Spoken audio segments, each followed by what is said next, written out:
Yes, hi everybody. I'm Mike Goodwin, adjunct professor. I work with alumni relations at the college, and I'm the vice president of vice president of MPA Alumni Network and the president of the Human Services Alumni Network. And I'll allow Greg to introduce himself. Good afternoon, everyone. I'm Gregory Lewis, MBA graduate from MCNY, and I work in the school's library. Been here for the last 10 years. Great job. Love helping students. Right. So we're actually having a little discussion today about, we just recently did a webinar called Collegiate Men of Color, where we spoke about the disparities that exist with men of color in higher education. Some of the challenges, some of the circumstances that create this disparity. So Greg and I are just going to touch on some of the major points that were raised during that webinar.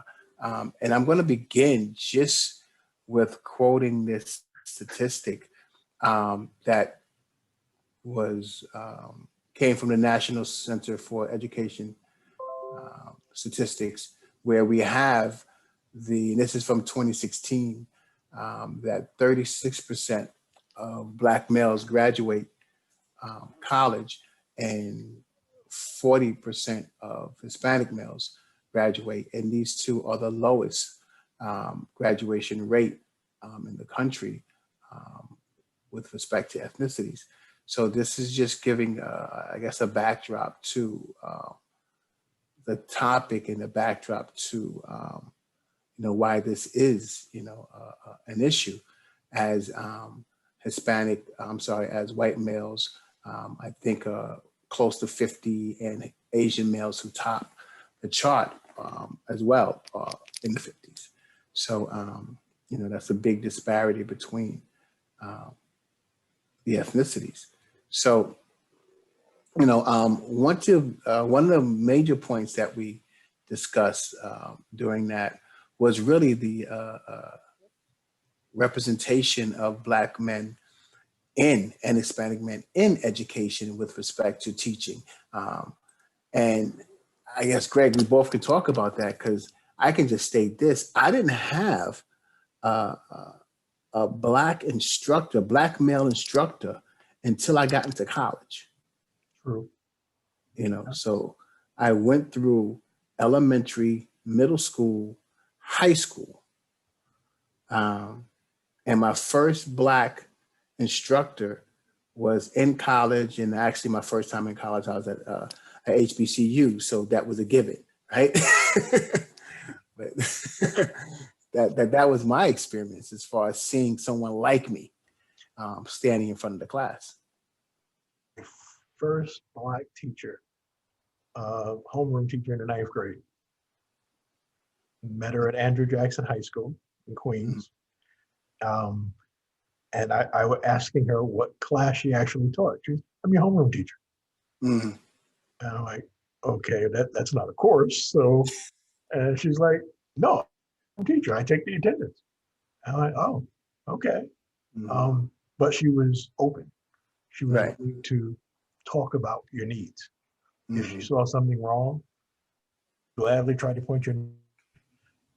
But that was it until I got to college. Right. And what about a Black male? What was? No, I didn't meet any of them until college. Right. Right. So that's even begins to set the I want to say the impression, as we are, instructed by, and again, teachers are in authority positions. True. Right? They're in leadership positions. And so in school, we're there from the majority of the day, looking at K through 12. You're there from 9 to 5, 8 to 3, or whatever the time span is. And so you're constantly. Freshman year, I was in school from 8 a.m. to 4:30. Mm-hmm. And so high school. Right. And so we're looking at that position, authoritative position, leadership position, guidance position has always been someone who did not look like us. I think that it wouldn't affect us, but it comes down to the student themselves asking a question. and the answer they receive is always short. Mhm. It's never a complete answer. So you Right. have to go ask other people. And then you Mhm. feel like you're getting a runaround. And there are just too many things at that stage in my life, especially in high school, that Mhm. distract your focus because it's like people weren't willing to help. Mm. That's the only And way I can describe it. right. And also too, it's this level of comfortability. And just to throw a quick stat at you, 3%, and this was an article by Jonell Knox, a professor at Bronx Community and College of Staten Island, and he referenced this in his article in 2019. And it comes from statistics that was taken in 2018, that 3% of professors, instructors in college, 3% were Black males and 3% were Hispanic males. 80% of college professors were all white males. So again, we look at the level of comfortability, our ability to speak to certain topics, freely, and this feeling comfortable in doing that in the classroom setting when, we are constantly looking at individuals that are not like us, Right. you know. Um, I often wondered because most of my friends did not go to college. mhm. When we finished high school, they generally got a job and they went to the military. And I often wondered the guys who wind up, what was the difference in their background and mine? Mm, mm, Because I know guys who I would say compared to my family, their families were a little bit more affluent. right. Like dad was the coach or assistant principal or something, and it enabled them to send their kids on to school. Mhm. And I heard about that in terms of the number of us going to college, Right. the background that we came from, that Mhm. they were encouraged to go where I was encouraged to get a good job. Mhm. Mhm. And it makes me wonder, do you think of it in the sense that uh, financially, those people who are financially better off were able to go to school, Right. and the Right. rest of us had to go get a job. Right. And that's a good point, because I know for a fact when I went, my first introduction to college, really, I went on a music scholarship, but school wasn't. I went there, but I didn't really do what I was supposed to do. I was young and just was It, totally, right, it's new, and right, you're experimenting. It's one of the right, questions I wanted to ask the panel. Unfortunately, I missed that. yeah, Their backgrounds, what hmm, propelled them to achieve their goals. right, There's a gentleman I met here before we moved to this location. hmm, Incarceration made him go to school.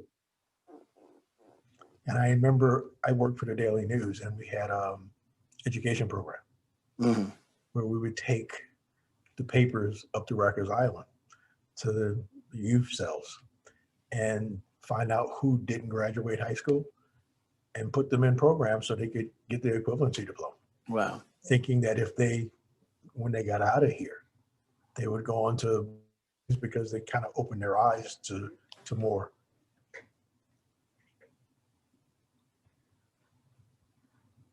Um, for a lot of people, it worked.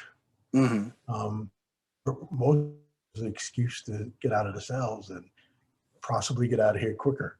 right, It's always to me the motivating factor. What is it that's pushing you forward? hmm, When I came here, because I came here, I was in my 40s, hmm. and people, why'd you come? And I said, fear. And people laughed at me, and I'm like, no, seriously, Mm, it that keeps you trying harder, being scared of something, right, right, getting left behind, being left right, out. right, And and I've told everybody this story about having a great job and losing it, circumstances that I had no control over, hmm, and applying for work and going to all these places, and they're telling me, we love your experience, but you don't have a degree. right, And I was like, wow, I'm going back to school. Right. And, I sitting in a classroom thinking I might be the oldest person in here, and then realize that I'm the only one communicating with the professors. I was like, yeah, I got this. Mm-hmm. Hey, I can do this. Mm-hmm. But my old boss said to me, you're going to be disappointed when you graduate. And I said, why? He said, because now you have a degree and they're going to afford you. Mm-hmm. And I always say, if you were 23 or 24, it'd make a difference Right. because you'd just be happy to get that job. Mm-hmm. At your age, with your experience, you're looking for more money and they don't want to pay that. Mm-hmm. You realize they could take a year-old and pay them half what you want and they're Right. going to be happy. Right. So it's like being in between a rock and a hard place. It's I started thinking, if I'm thinking like that, how do I motivate a student? right. Right. It's so, and a couple of things. So just to go back to, leaving, because I left college, my mother told me, all right, get a job. It wasn't get your behind, stay your behind in that school, and finish your courses. That wasn't the instructions. The instruction was, all right, if you leave, you better come home and get a job. And so that's what I did, Yeah. and as you mentioned, went through the workforce and did well, and then got to a point where at one point I was clinical director of an outpatient program, drug program.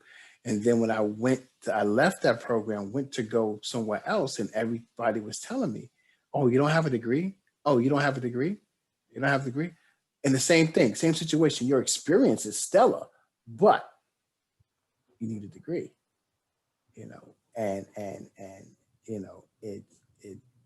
and there was a point, and again, going to MCNY, when I went, to MCNY, same situation with you, older, I'm sitting in the classroom like, wow, okay, I feel kind of odd.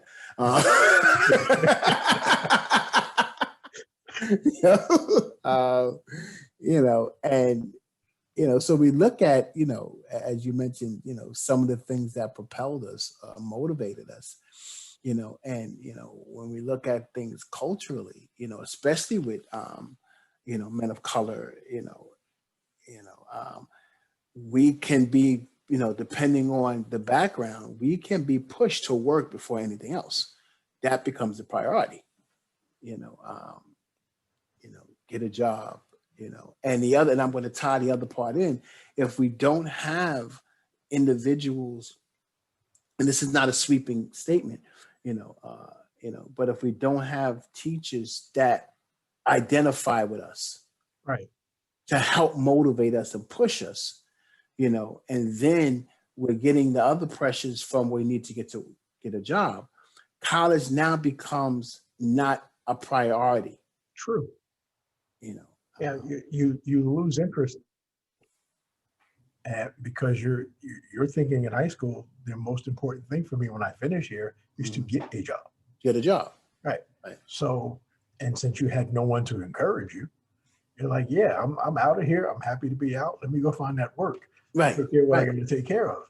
Mm-hmm. So when people talk to you about college, it's like, why? I'm working. I have an income now. And how do you explain to them that there could be more? Right. Right. Yeah, because for a lot of, and when I went back to my own neighborhood and started the mentoring program, Mm-hmm. the resentment I got from some of the guys who I grew up with, because it was like, hey, what do you want to do this for? Right. So it was like, well, I can't help you because you're happy where you are, or you're Right. content with where you are. I can help your son. I can help your daughter. Mm-hmm. And it was like, oh, okay. And talking to those kids, and you realize, wow, there's no one who ever said to them, you can do more. And there's no one who ever said, you can get out of this neighborhood. Right. So the best thing in the world, just to be able to tell you that this is capable. Mm-hmm. This is something you can do. You just have to apply yourself. Right. And I felt bad that no one ever said that before. And again, we look at culture, we look at, socioeconomic, factors. All this plays into, that decision on which way you're going to go, once high school is over. And then you have those who struggle in high school, and how is high school really preparing them or motivating them too, go into a college, or if they do go to college. And I got a stat where they talked about where in very few met the New York State Education Department criteria for being college ready. Those who are leaving high school, by the standard among students scheduled to graduate in 2010, only 9% of Black males and 11% of Latino males were considered to be college ready. So then we look at the factor of if some do go, and the struggles that they have in the first year or two is like, what, why am I doing this? I don't have to do this. I can just go and go make some money. Well, I see that means that's where mentorship should start. Right. And I compare that to the fact that you're in high school and there's no one there to help guiding you through, but ROTC is there. They're there going, hey, we can put you in the service. Right.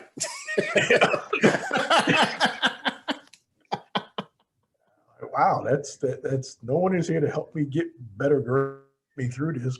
Someone who can get me out of here. Right.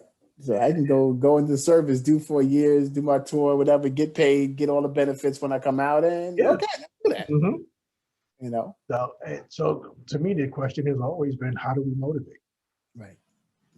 And we're not in a position where we can because we're not in the schools. And that is a major and continuous discussion where, and I know they have that one, what's that program initiative they did, something with New York City Teach or something like that. I may be getting the title of it wrong, but where they were really trying to get Black males in K through 12, and that's one part. But then again, we also need their presence in college as well. True. Because now it gets tougher, right? Now it's more the expectation and the responsibility and accountability is placed more on that student now, because you're of college age, you're at this level in academia where, you're expected now to do, and again, overall, I will say with MCNY, we do have more of a presence as I'm an adjunct. We do have more of a presence in MCNY, but, that's still a small school. And I was working on the second master's in a CUNY, and I had finally I got one Black male professor, and again, we're not there. Well, I think if they go to the right school in terms of college, but we have to get them in high school. We have to get them in their freshman, sophomore years to actually motivate them, to make them believe in them can go further. Right. And I sat here, and I think we've been at this location for 5 years now, 6 years. And I sit here and I go, I talk to most of the education students.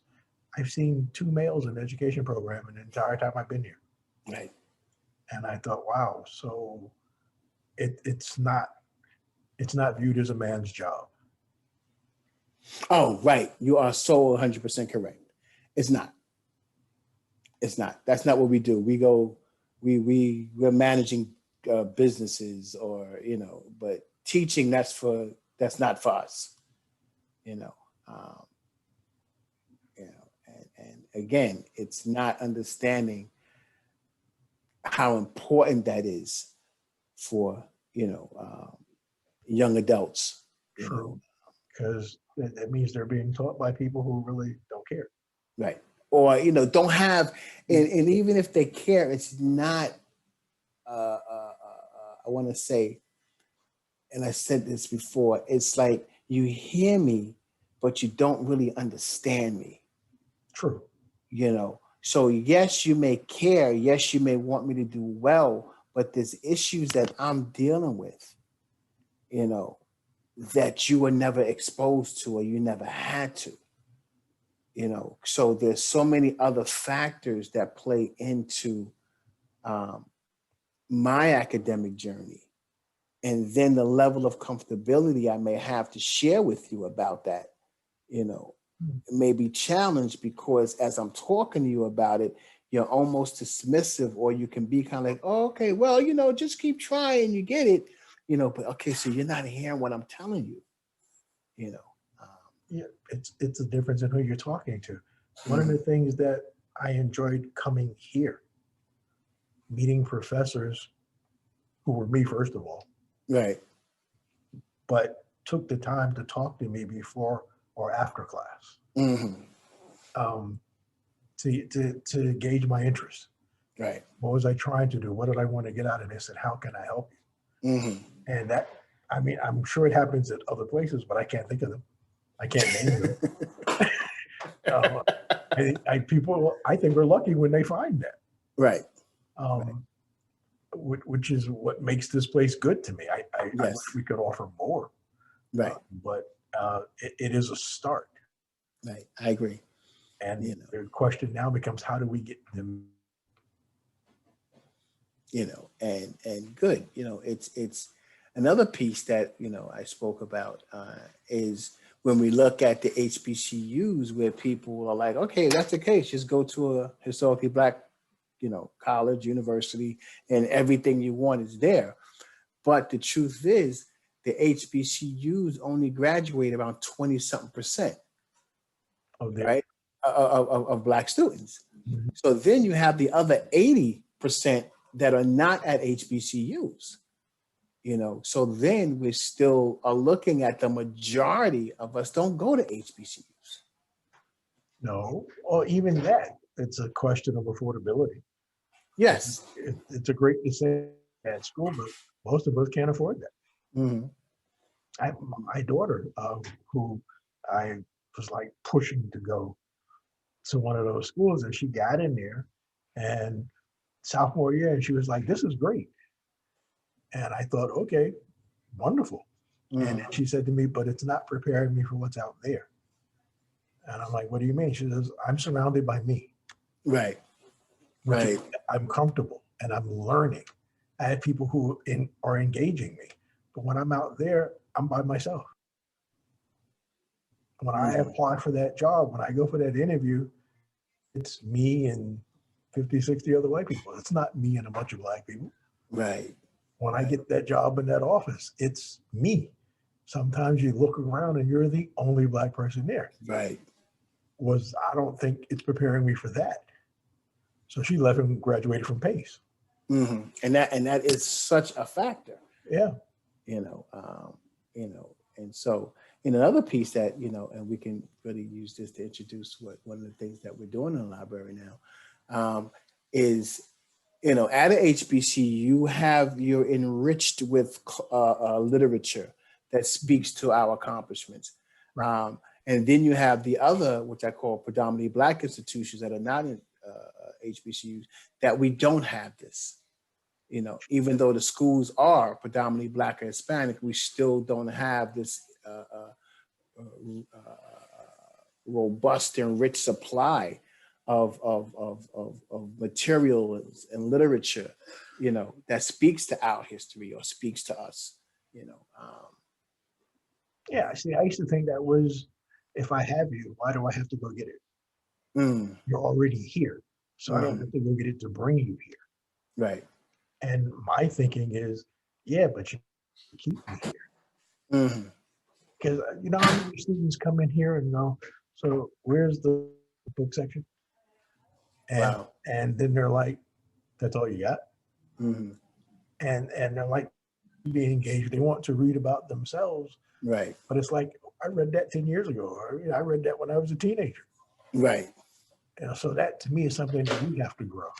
Right. And I know that there's something that is being done in the library right now. If you want to speak on that with respect to just in the last 2 weeks, we have enriched our collection of Black authors, both in education and in just good reading, our history. the things that we have achieved that isn't spoken of. Although I would still like to get some books on the Moors. Mhm. We're doing better. Right, right. Yeah. And that's, and again, give Kate Adler, her, recognition because, and I'm sure you pushed a lot of this too, but to really begin to create a collection, of books that, speak to our heritage, that speak to our history and our accomplishments, as well. So definitely, I put this out there, a recommendation to others who may, who can recommend books that they may want to see in our library, Right. you know, as well. Well, I mean, this working here is a new experience for me. Mm-hmm. And it's nice to walk through the shelves and see something that will engage, someone to catch your interest, because everybody's not reading a textbook all the time. Right. And I actually think good reading material helps you kind of relax and work better when you are in that textbook. Mm-hmm. Now, call it summer reading, call it, just something to do when you're home and it's raining or whatever, and you've done your homework. It Right. engages you. Right. And one of the things that scares me is we don't read. Mm. Because it's on the news. It's on TV. So we don't have to read it. And, Right. and I go, you're right. The only thing that's not on the news or not in the movie. Mm-hmm. So we're never going to know that part. Right. And now with everything being digital, it's like you don't have to pick up books anymore. So we're moving to a certain degree almost further and further away from that, because all I have to do now is Google it. I remember before when, in my younger years, and my sister was going to Hunter College, she would take me to Grand Army Plaza Library with her. And she would be there all day in books, right? And now it's like, oh, what's that? What you want to know? Boom, boom, boom, boom, boom, boom, got it. True. You don't need to pick up a book any longer to get information. It's right there in front of you, in your phone, so. And I always think that that's a little incomplete. Yes, I agree. That answers an immediate question. Exactly. Yeah, Exactly. and I hope that it makes you curious for more. Right, because it doesn't allow you to gather the fullness of whatever it is you're looking to find out. It just gives you the specific. That's it. Right. And nothing surrounding whatever the fact that you're looking to ascertain. Nothing surrounding that. Just that within itself. But I'm always stuck with the question of how I know what the problem is. How do I can't, but how do I engage it? How do I present it and have other people wanting to engage themselves to move with it? Right. And that's a good point, because that's what I was going to go into next. And one of the things that we spoke about was the lack of collaboration amongst us, and I want to say to certain, we touched on this during the webinar, where sometimes if we ask for help, if we try to, as Black males or men of color in general, we feel vulnerable. It's a sign of weakness. It's a sign of that you're ineffective if you can't, so therefore we will live within ourselves trying to get it right or just struggling with it. And then the next thing you know, we're dropping out. And so that's one of the things that we really want to put in place at the college, is to begin to create a forum where we can begin to support each other, work with each other, alumni and current students, faculty, current students, alum, begin to work together to help, each other through that academic, path. I think that's great. I do question how to start it, because I'm always thinking of bringing alumni back. Right. And I know that they're busy. They have lives, careers, jobs. I understand that. But if we instituted programs where they would just come in and talk about their achievements after leaving here, it's a motivational thing. Right. And that's where you have me, because me being the vice president of the MPA alumni and the president of the Human Services alumni, and now working with alumni relations. I am the contact. I'm the plug to the alum. So, really looking to introduce this, and we're going to begin with, we have to set the date for a discussion, a table talk, where we can begin at least that process. So I've reached out to, since the last webinar, I've reached out to a couple, actually some alumni have reached out to me, telling me that they want to be part of this, and so I want to say within the next 2 weeks, we'll do an official launch date where we will begin that first, and it's going to be virtual, understanding the time that we're in right now, where it's going to be that opportunity for, current students and alum to kind of get together and begin to, work with each other so for some alum that can share their experience to hopefully work with some of the current students, in their academic journey. I think that's important. I don't know how many people like Toloki, but I remember when he would talk to the new students coming in for the business program. Right. And he would actually ask me to speak to them. Mm-hmm. Just why are you here? What do you want to get out of this? And let me tell you my experience. Mm-hmm. And I had not seen that before, and I definitely don't see it now. Yeah, and it's something though, that is something that we are doing. We do have, and I did this a couple of semesters ago, where I had alum meet with new students and just welcome them into the various programs. And we're looking to do that again in September, where we're going to create a forum where I'll have a representative of each degree program, speak to new students, welcome them into the program. Hell, if I can help in any way, Yep, my number. definitely, we got you. I'm really sorry I missed the webinar. We're sorry that you wasn't there too, because I know there's so much, as you're sharing now. There's so much because there were things that I wanted to talk to the other panelists about in terms of their background and how they. Right. And I don't. It's hard here because most of the people I talk to here who have succeeded are women. Right, which is the majority of the college. And but I'm thinking that's the majority of most. Yes. So I wanted to bring in some women to whatever discussion was taking place. Like here, I have do you know Ramondi Thermidor? Yes, I know. We graduated together. Right. She's a great person. Mm-hmm. And I think she would be very helpful here in terms of those discussions. Mm-hmm. But there's so few of us. Right. And so most alumni that I have spoken to is like, I don't want to come back. And I'm like, what happened to you that you don't want to come back? Because you graduated, you're doing well. Right. And this school had a part to play in that. Mm-hmm. So whatever misgivings you might have, you need to put that aside. Right.